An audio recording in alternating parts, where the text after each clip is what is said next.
지난 시간에도 말씀드렸듯이 한글 성경이 여러분과 저의 손에 오기까지는 여러 번역의 과정을 옮겨진 것이죠.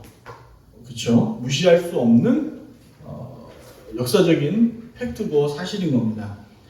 따라서 이 한 권의 성경을 읽기 위해서는 많은 노력과 수고가 요구되었고, 오늘날 또한 우리가 읽기 위해서는 이 같은 노력과 수고가 요구된다라는 사실을 우리 성도님들은 이제 반드시 조정받고 기억하셔야 되는 것이죠. 여러분, 마태복음 5장 18절에 보면 예수님께서 이런 말씀을 하셨어요. 진실로 너희에게 이르노니 천지가 없어지기 전에는 율법의 1.1획도 결코 없어지지 아니하고 다 이루리라 라고 말씀하셨죠. 여기서 1.1획이라고 말하는 이 말에는 번역되고 옮겨지는 과정에서 글자의 오류가 없다라고 가르치는 말이 아니라 초기 히브리어로 써진 하나님의 말씀은 완전함과 동시에 변하지 않는 권위를 강조하기 위함인 거죠. 할렐루야. 하나님 말씀은 완전합니다.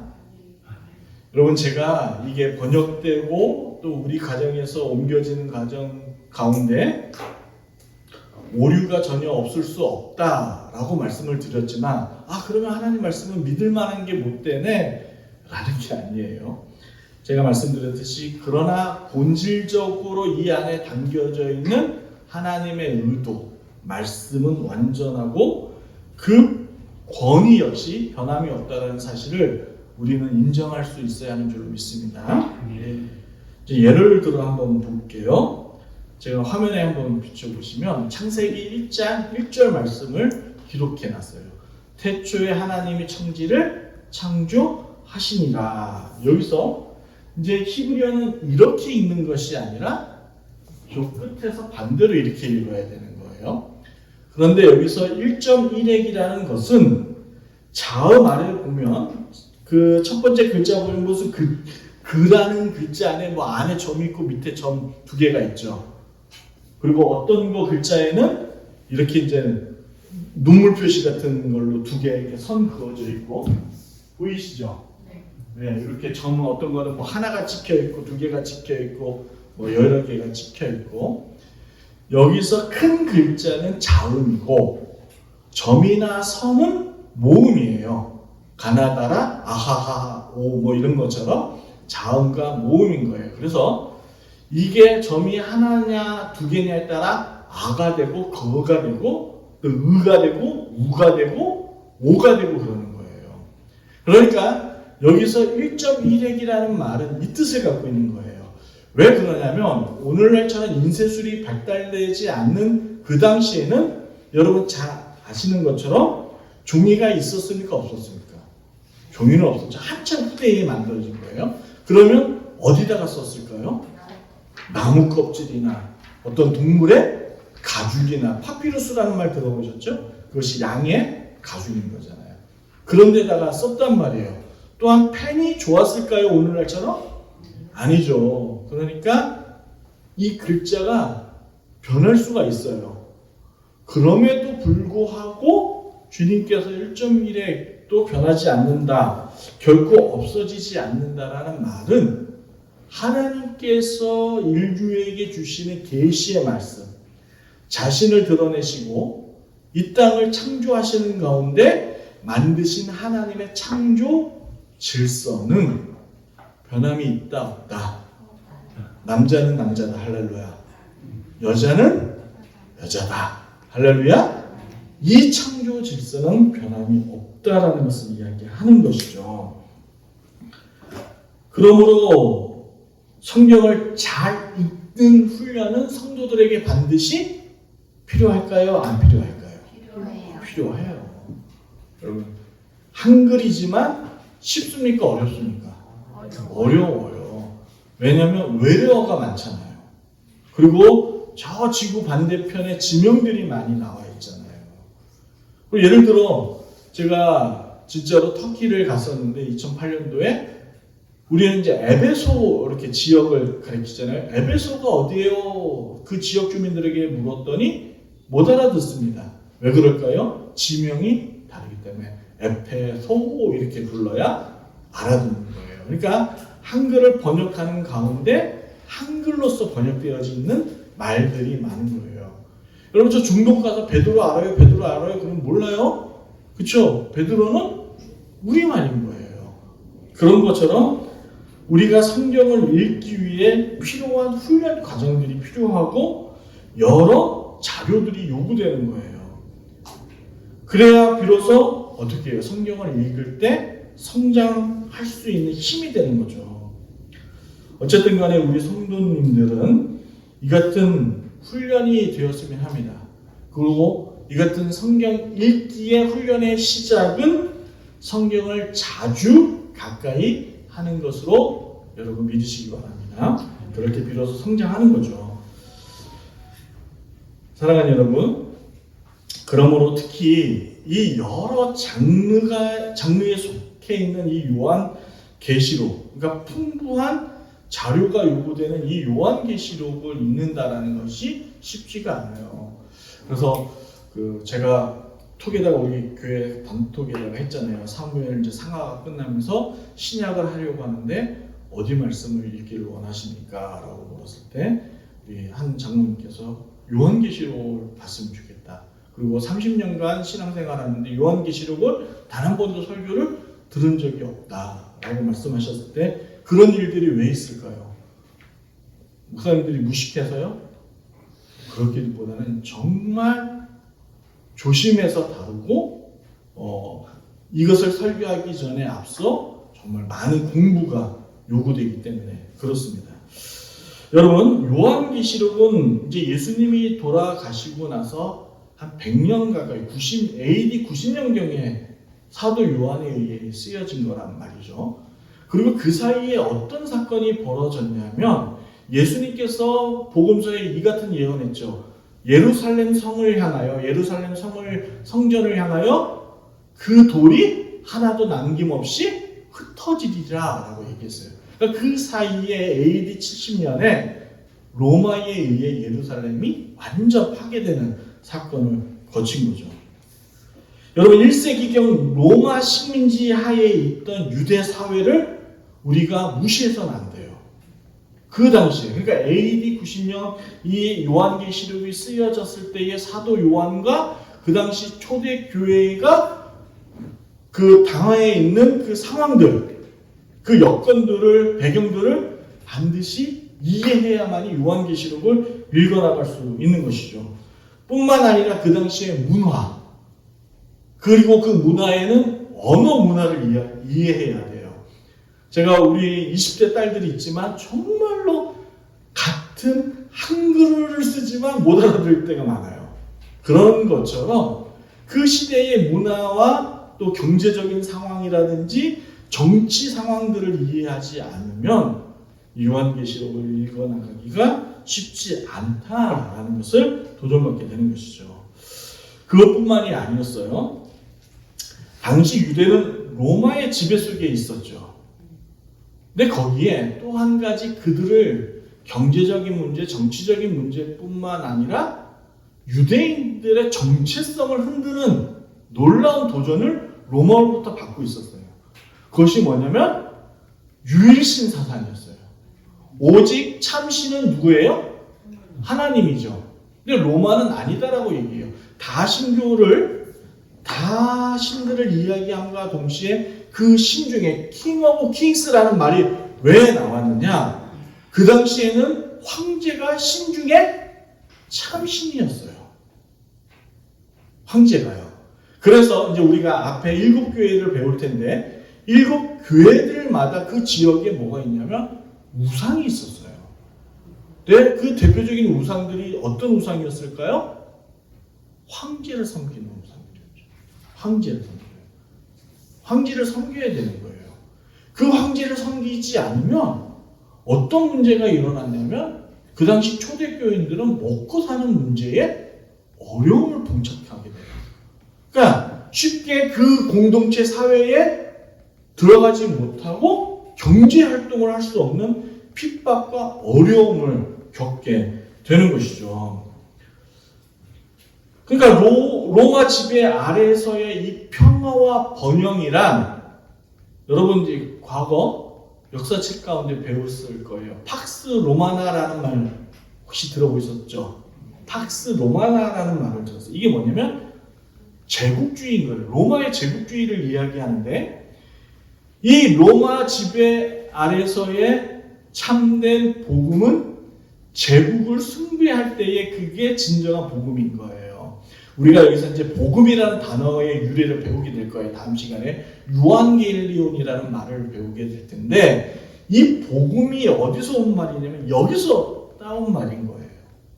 여기서 복음이라는 말. 우리가 지금 쓰고 있는 복음이라는 말이 여기서 따온 거예요. 그러니까 참된 복된 소식은 황제를 숭배할 때 비로소 된다라고 가르쳤던 그 사회 속에서 초대교회의 성도들은 아니야라고 거부한 거예요.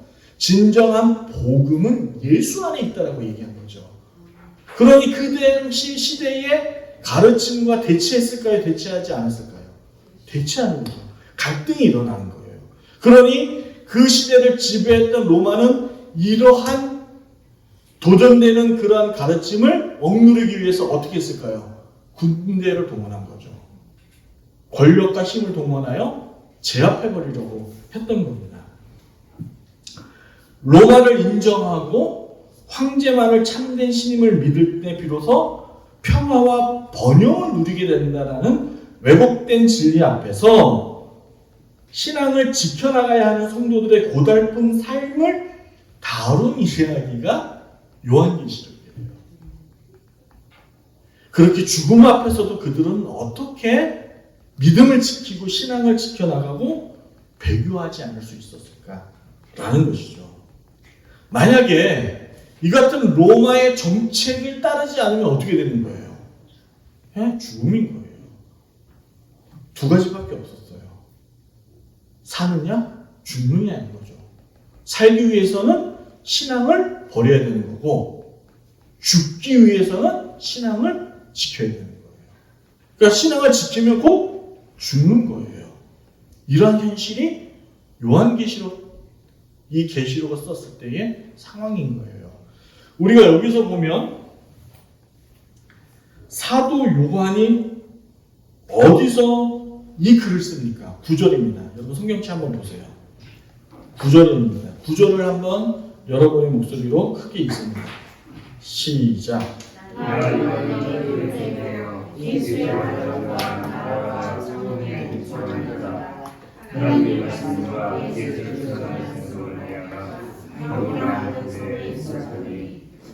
그러니까 사도 요한도 복음을 전하고 신앙을 지키다가 로마 정부로부터 유배를 받은 거예요. 그게 어디냐면 반모섬이에요. 저는 가보지 못하고 배로 지나는 가봤습니다. 조그만 섬인 거예요. 거기에 동굴이라는 곳에 갇혀서, 동굴이라는 것도 없어요. 만약에 이게 바위라면 이렇게 이제 안이 파져 있는 그런 곳이죠. 뭐 문도 없고 추위를 피할 수 있는 곳이 없는 거예요. 그런 속에서 이 말씀을 기록한 거죠.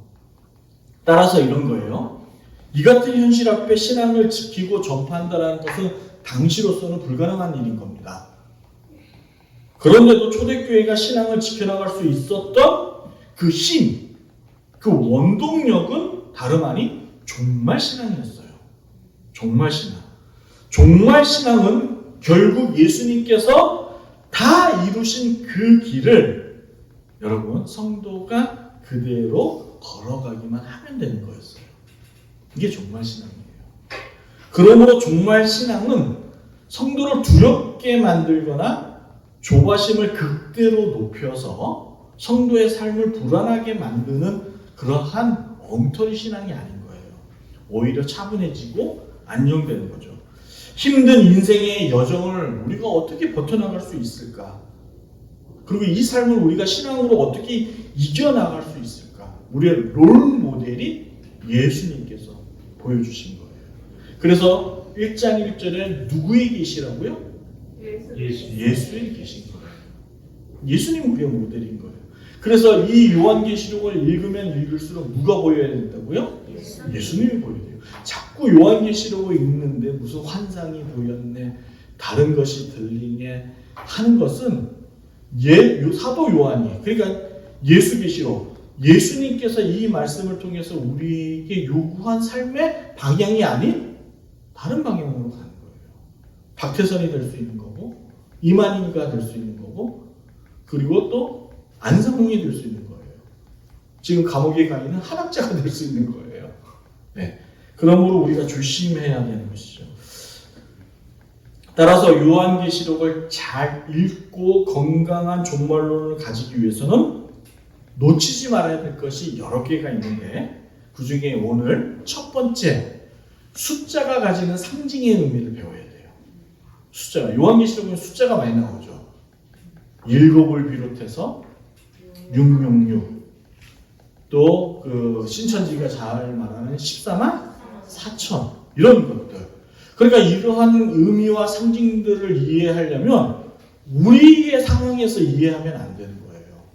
그러니까 여러분의 모든 것들을 다 내려놓고 여러분의 이 육체 이태를 해서 어디로 가야 하냐면 사도 요한의 시대로 우리가 거슬러 올라가야 돼요. 올라가서 그 시대의 타임머신을 타고 우리가 생각해보고 그 배경들을 이해하고 그 당시에 겪었던 초대 교인들의 상황들을 우리가 그나마 생각으로 들어가지 않으면 읽어나갈 수 없다는 것이죠. 계시록에 등장하는 숫자들이 무엇을 상징하고 의미하는가를 잘 해석할 수 있을 때 비로소 요한계시록은 결코 어려운 책이 아니라는 것을 알게 돼요. 그러니까 숫자만 잘 이해하고 숫자만 해석할 수 있는 힘이 우리 성도님들에게 있다면 요한계시록을 읽어나가는데 결코 문제가 없다는 것이죠. 자, 오늘 그러면 첫 번째 숫자가 등장하는 4절입니다. 4절을 여러분의 목소리로 읽습니다. 시작.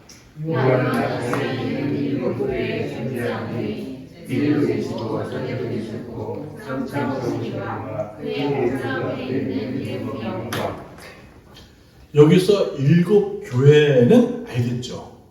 7교회에게 이제 편지를 했어요. 그런데 후반부에 보면 7영이에요. 7영이 뭔가 하는 거예요. 사랑하는 여러분, 우리 대한예수교 장로교 합동의 개혁주의 신앙관은 성경에서 궁금한 것은 성경에서 답을 얻는다예요. 자, 따라해봅시다. 성경에서 궁금한 것은 성경에서 답을 찾는다. 자, 그런가 보겠습니다. 자, 화면을 보겠습니다. 이사야서 11장 2절입니다. 여러분을 도움드리기 위해서 바로 찾았죠. 자, 1절부터 읽으면 이렇습니다. 이새의 줄기는 누굽니까? 그리고 그 유다의 자손으로부터, 우리 지난 시간에 창세기 38장에 그 야곱의 복을 통해서 유다 자손에게서 누가 태어난다고 했죠? 예수님, 메시아가 태어납니다. 최종 메시아. 그리고 사무엘에 보면 다윗의 그 예언을 통해서도 우리가 최종 그 유다 지파에 누가 태어나면 예수님이 태어납니다. 그러니까 이새의 줄기는 누구예요? 이새의 줄기에서 한 싹이 나며 그 뿌리에서 한 가지가 나서 결실할 것이요 열매를 맺는데요. 최종적으로 2절입니다. 자, 읽습니다. 시작. 그의 부러움의 영이요 지혜와 총명의 영이요 고력과 정의의 영이요 지식과 영화를 경외하는 영이 강한 것이니. 제가 앞에 영들마다 숫자 붙였죠. 총 몇 개예요? 7개. 자, 그런데 이것이 각각의 영으로서 활동하는 거예요? 아니면 한 영으로서 7가지 특징을 설명하는 겁니까? 후자죠. 후자. 그러면 곧 이 같은 완벽한 영의 특징을 다 갖고 계신 분은 누구일까요? 예수님이고, 예수님이 올라가시고 승천하시고 누구를 보내주신다고 했어요? 성령님이요. 성령님. 그러니까 7 교회에게 편지를 쓰는데 이 편지는 나의 어떤 목적과 사도 요한의 어떠한 이득과 뭐 계산에서 나온 것이 아니라 누구의 감동으로 지금 쓰고 있다고요? 성령이에요. 완벽한 영, 완전한 영. 뭐 어떤 영이라고 이사야서 여호와의 영, 성령님은 여호와의 영이에요. 하나님의 영이라고 그래요. 구약에 나와있죠. 그게 성령님인 거. 그래서 구약에 성령이라는 단어가 없다 할지라도 이미 구약 안에서는 삼위 하나님을 이야기하고 있는 부분들이 많죠. 많은 거예요. 그 영이 지혜의 영이래요. 완전한 총명의 영이래요. 모략과 재능의 영이고 지식과 여호와를 경외하게끔. 그러니까 성령을 받은 자만이 거듭나죠. 요한복음 3장에 보면 니고데모에게 성령으로 거듭나지 않고서는 너희가 하나님의 나라에 들어갈 수 없다라고 얘기했어요. 그러니까 하나님을 경외하는 영은 우리가 왜 하나님을 경외하지 못하냐? 성령이 없기 때문에. 왜 세상 사람들이 교회 공동체 못 들어와요? 성령이 없기 때문에. 그런데 여러분과 저는 이 시간에 이 자리에 와 성령님, 하나님을 경외하죠. 왜요? 우리 안에 성령님이 내주하시기 때문이었습니다. 할렐루야. 감동이지 않습니까? 네. 이 사실을 깨닫게 되면 우리의 마음이 따뜻해지고 감동이 오고 은혜가 오는 거고 또 멍해지는 거죠. 내가 뭐라고. 이런 은혜가 오는 것이죠. 사랑하는 여러분, 여러분과 제가 다 아는 것처럼 7은 성경에서 완전수죠. 이제 4는 사람수라고 합니다. 사람수. 그러니까 뭐를 가리키냐면 동서남북, 지구, 인류를 가리켜요. 사람 숫자는. 3은 3일차는. 예. 그래서 이것이 합쳐져서 7이라는 숫자가 돼서 완전수가 되는 거죠. 그러니까 이 세상의 영으로서 완전하신 분은 오직 성령님밖에 없는 것이죠. 그러므로 사도 요한이 앞서 말씀드린 것처럼 7 교회에게 편지, 이 요한계시록 지금 요한이 쓴 목적이 뭐예요? 그 당시 어려움을 겪고 있는 7 교회에게 위로와 격려차, 그리고 다시금 그 무너진 신앙을 일으켜 세우기 위한 목적으로서 7 교회에게 사도 요한이 반모섬에서 편지를 쓰는 거예요. 누구의 감동으로? 성령님의 감동으로. 그러므로 이 성경, 이 글은 잘못된 게 아니다라는 거죠. 명분과 권위가 있는 거라는 거죠.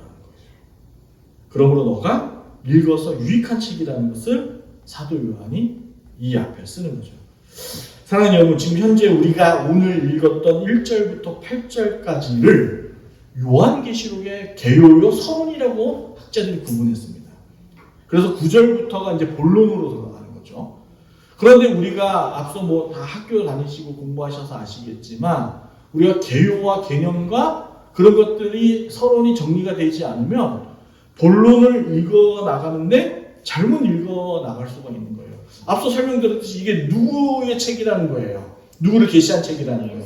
예수님이에요. 그러니까 이 책을 읽으면 읽어 나갈수록 분명하고 명확하게 예수님이 보여야지 갑자기 다른 게 보이고 네가 예수다 그러면 곤란한 거예요.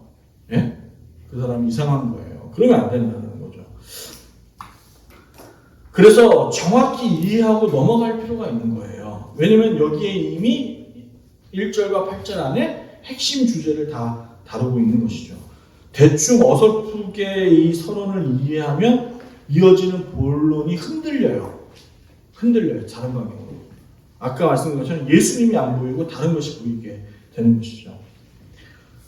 요한은 로마로부터 핍박받는 아시아의 7 교회에 너희가 지금 믿는 예수님이 구약에서부터 예언한 메시아가 맞을 뿐만 아니라 십자가에서 죽으셨지만 사흘 만에 부활하셨음을 말씀하시는 거예요. 5절입니다. 5절 여러분 눈으로 보세요. 또 충성된 증인으로 죽은 자들 가운데서 먼저 나시고 땅의 임금들의 머리가 되신 예수 그리스도로 말미암아 kings가 여기서 나온다. 왕 중의 왕. 할렐루야. 말미암아 이제 여러분이 중요하게 보셔야 할 단어가 있습니다. 은혜와 평강이 너희에게 있기를 원하노라. 은혜와 평강, 이 단어가 기가 막힌 단어예요.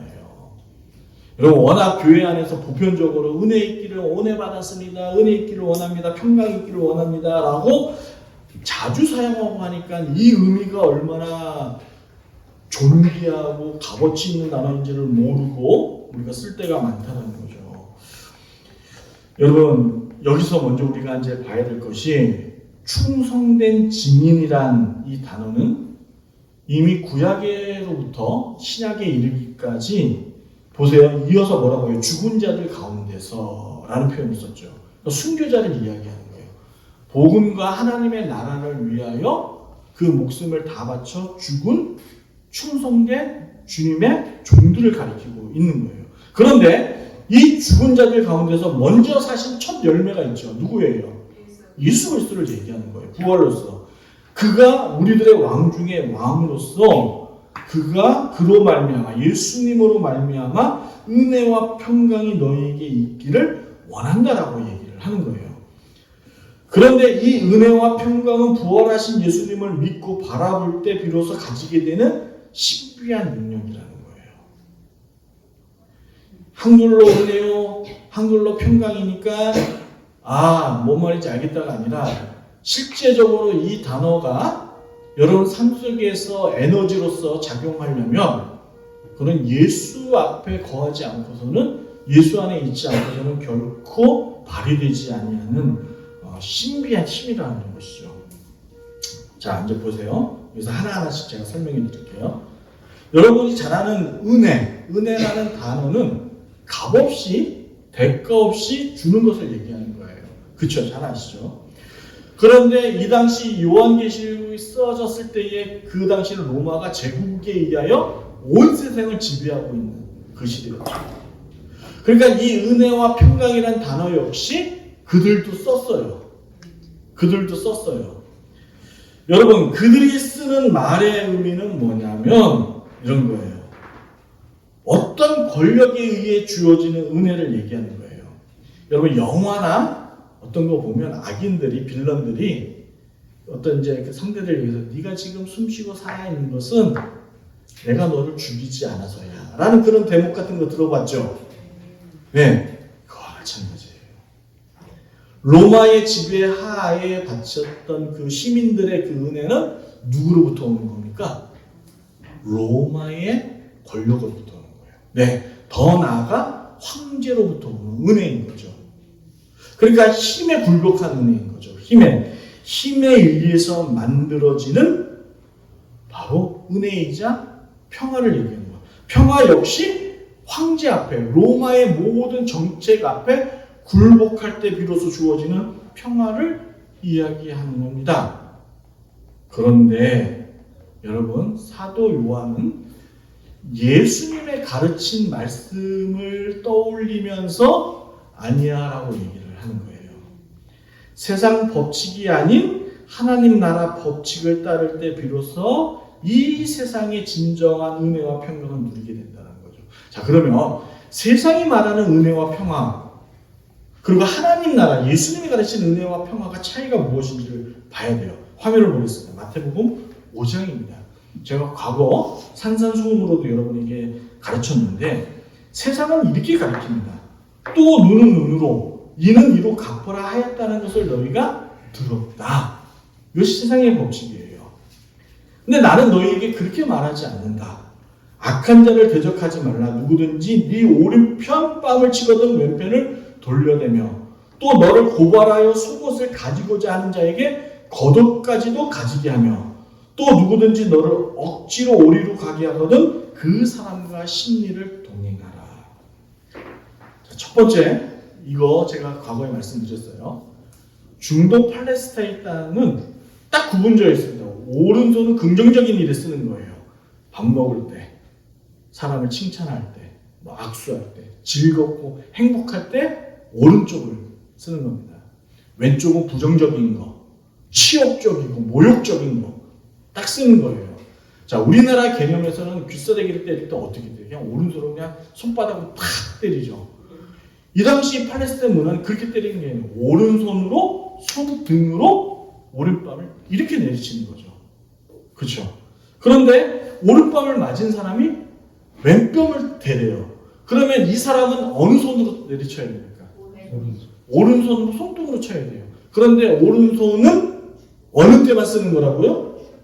그래, 축복을 줄 때만 쓰는 거예요. 쓸 수 있어요, 없어요?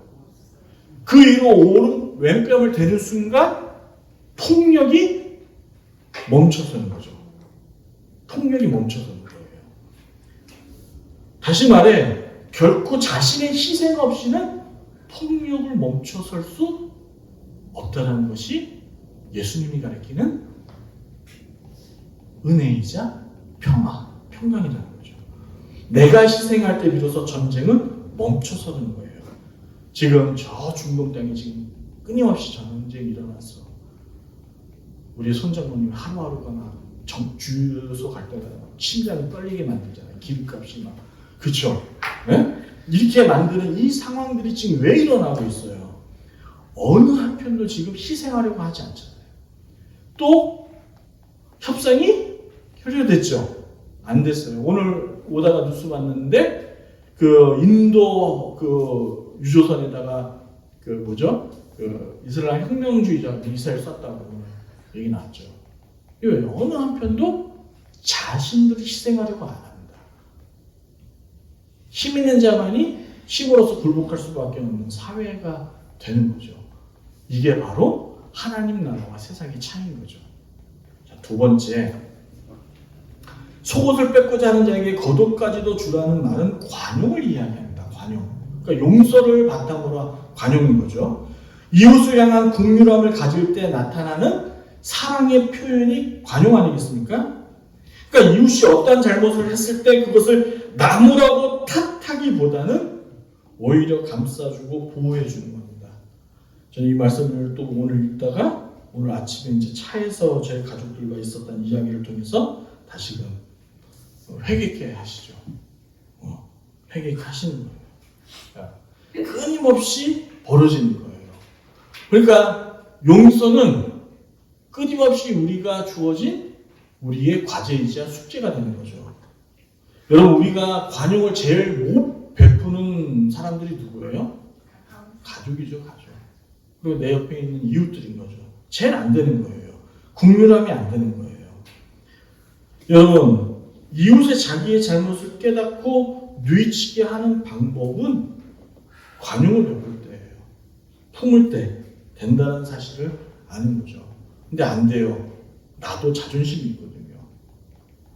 내 안에도 부심이 있어요. 내가 가지는 가치관이 있어요. 내가 가지는 인생 철학이 있다고요. 그래도 주님은 이것을 버리래요. 이것을 희생시키래요. 그러니까 보세요. 우리가 잘 들었죠. 유대 그 땅의 겉옷은 재산이었습니다. 오늘 우리들이야 뭐 이제 이렇게 물질이 풍요하니까 뭐 여름에 있는 뭐 겨울에 있는 뭐 가을에 있는 뭐 봄에 있는 뭐 계절에 따라 옷의 색상에 따라 신는 신발 뭐 이렇게 있지만 이 당시에 겉옷은 재산이었다고 비싼 거예요. 이거는 이제 전당포에 팔면 꽤 하루 품삯 될 수 있을 만큼의 돈인 거죠. 근데 속옷은 그렇지 않거든요. 근데 속옷을 뺏고자 하는 자에게 겉옷까지 주래요. 그러니까 그 사람에 대하여 이게 이제 과장법인 거예요, 여러분. 과장법인데 그 사람을 그렇게 내 것까지 줄 수 있을 만큼의 관용과 긍휼한 마음으로 이웃을 품으라고 얘기하는 거죠. 자, 이어서 세 번째, 오리까지 네가 갔으면 그 다음에 어떻게 하라고요? 심리를 더 동행하라. 이거를 그 당시의 상황을 이해하지 못하면 이 말이 무슨 말인지 몰라요. 노예는, 그러니까 직업군은 증권들이 있었을까요, 없었을까요? 돈 받고 하는 있었겠죠. 그런데 그 당시에 로마법에 의하여 오리 이상을 못 갔습니다. 노동 착취라고 해서 노예들이나 이런 사람들을 오리 이상으로 갈 수 있게끔 못했어요. 그러니까 그 당시에 노예들은 오리를 누구에 의해서 강제적으로 가는 거예요? 주인이나 아니면 자기에게 품삯을 주는 사람에 의해서 가는 거죠. 근데 주님은 그것이 딱 끝나는 시점에서 네가 심리를 더 가져가는 거예요. 근데 거기서부터는 어떠한 외부의 세력과 힘과 권력이 아닌 누구의 의지로, 내 의지로 오롯이 자기의 자유의지를 가지고 이웃과 함께 동행하는 자가 되어줄 수 없겠니? 산상수훈을 통해서 주님께서 우리에게 권면하시는 거죠. 그러니까 뭐 매일 손장님 일할 때 동행하라는 얘기가 아니고 그 얘기 아니라는 거 아시죠? 우리 조장님 일할 때 함께 가서 뭐 같이 망치시라고 이 얘기가 아니라는 거 아시죠? 우리가 마음과 그의 삶을 동행할 수 있는 그 실력을 갖추라고 우리에게 얘기하는 거예요. 누구의 힘과 권력이 아닌 네가 네 이웃을 향한 사랑을 오롯이 너의 자유의지를 가지고 너의 아내와 자식과 내 교회 공동체를 사랑해 볼 수 없겠니라고 우리에게 얘기하는 거예요. 예. 폭력 앞에 맞서 폭력으로 맞서게 되는 것이 아니라 도리어 자기 희생을 통하여 폭력을 멈추는 거죠. 출소 후에 직장을 가질 수 없었던 장발장은 오랜 굶주림 속에서 참지 못하고 성당에 있는 은그릇을 또 도둑질해 갑니다. 경찰에게 발각이 되고 붙잡히죠. 장발장은 거짓말해요. 이거를 교회가 줬다라고 얘기를 합니다. 경찰은 어떻게 해요? 신문 대지를 해야 되잖아요. 장발장을 끌고 갔습니다. 그 상황을 본 그 교회의 신부님은 뭐라고 얘기합니까? 내가 준 거다. 그러면서 마저 은촉대를 더 주면서 왜 이걸 안 가지고 갔냐라고 장발장을 위로하고 격려하죠. 여러분 그 이야기 다 아시죠? 그 후에 장발장은 새로운 삶을 삽니다. 인생이 바뀝니다.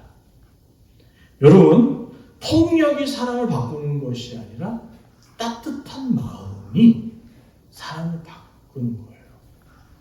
강하고 거센 회오리 바람이 겉옷을 벗기는 것이 아니라 인간의 따뜻한 마음, 햇빛과 같은 그 마음이 그 사람과 그 사회와 공동체를 바꾸는 힘이 되는 거 아닐까요? 누구의 강압이 아닌 비로소 나의 의지로 누구의 명령과 누구의 힘에 굴복하여 살아가는 것이 아니라 돈에 지배되어 살아가는 것이 아니라 내 의지를 가지고 자유를 느끼며 살아가는 거죠. 가난해도 부자가 아니어도 많이 가진 자의 삶에 비교해서 내가 왜소해 보이고 정말 무력해 보인다 할지라도 자유함 속에서 누려 사는 거죠. 강제로는 오리까지만 갈 수 있지만 내 자유를 가지고는 내 이웃을 향하여 신의를 더 동행할 수 있는 여유와 실력이 하나님 나라의 백성에게는 있다라는 거예요. 그러니까 인간의 자유의 의지를 통한 사랑을 바탕으로 평화가 이루어지는 거죠. 에이레네. 그래서 제 카톡에 보면 가끔씩 카리스와 에이레라는 한글로 헬라어가 써져 있습니다. 이것이 바로 은혜와 평강이라는 것이죠. 사도 바울은 교회에 편지를 보낼 때마다 서두에 화면을 볼게요.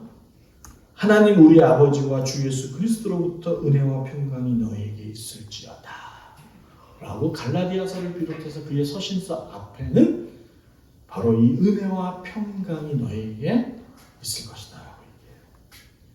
사도 베드로 역시 1장 2절에 보면 곧 하나님 아버지의 미리 하심을 따라 성령이 거룩해 하심으로 순종함과 예수 그리스도의 피 뿌림을 얻기 위하여 택하심 받은 너희들에게 편지하노니 은혜와 평강이 너희에게 더욱 많을지어다. 할렐루야.